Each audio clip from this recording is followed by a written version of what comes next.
arkadaşlar, gördüğünüz gibi size bir slime videosu çekiyorum.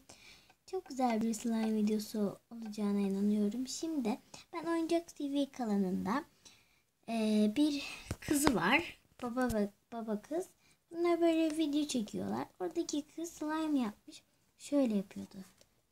Şöyle bir şey yapıyor, tamam. Biz kocaman baloncuk çıkıyor. Ben yapamıyorum. Bak değil. Anladınız mı? Nerede hata yaptım?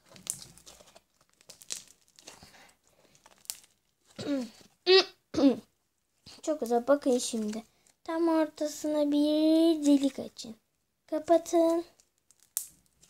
Ki ora bu mu olsun diyecektim de.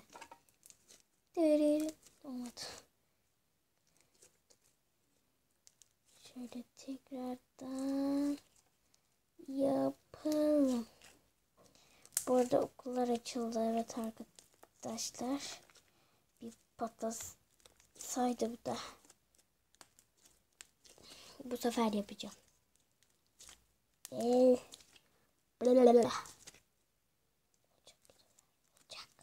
Bakın. Olacak bu sefer. Olmuyor. İsterseniz arkadaşlar siz 2 dakika oraya bir bakın. Ben şöyle bir iyice yapayım. Çünkü bu 2 baş parmağıyla büyük delik açılıyor. Kamera gidiyor. Tuttum. Up. Din. Olmuyor. Olacak. Olmuyor. Maalesef. Şimdi size anlattığım gibi Oyuncak TV kanalındaki kızın yaptığını yapmaya çalışacağım. Bir şuraya yapışsa ben bunu böyle uzatacağım. Neler yapacağım biliyor musunuz? Şimdi öğreneceksiniz.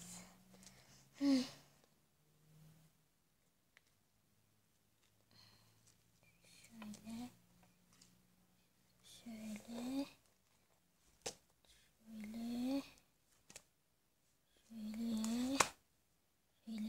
olmadı.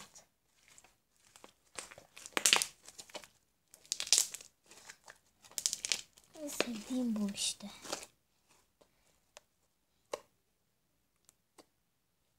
Evet arkadaşlar, bu slime bana bilgiler hediye etti. Bunu iyice açayım. Bakın şimdi. Bakın. Dillere destan. Pancuk.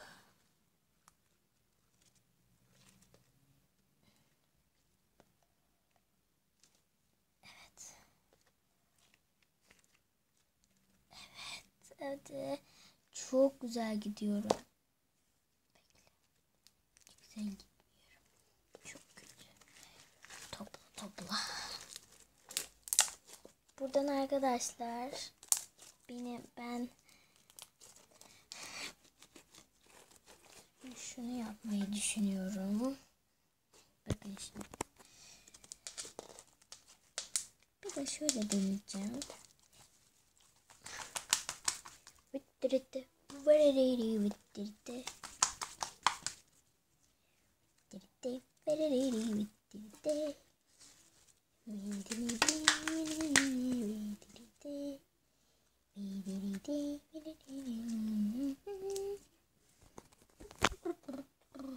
Hemen şu şekilde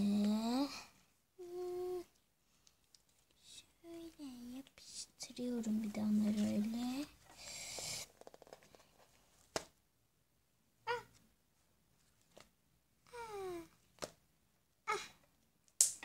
Oluyor.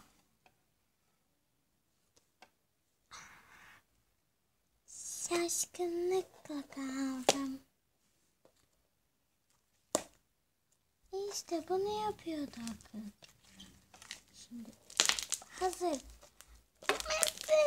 mısınız? Evet arkadaşlar. Slime'ım gerçekten çok güzel. Artık veda etme zamanı geldi. Arkadaşlar vidamızı da yapalım.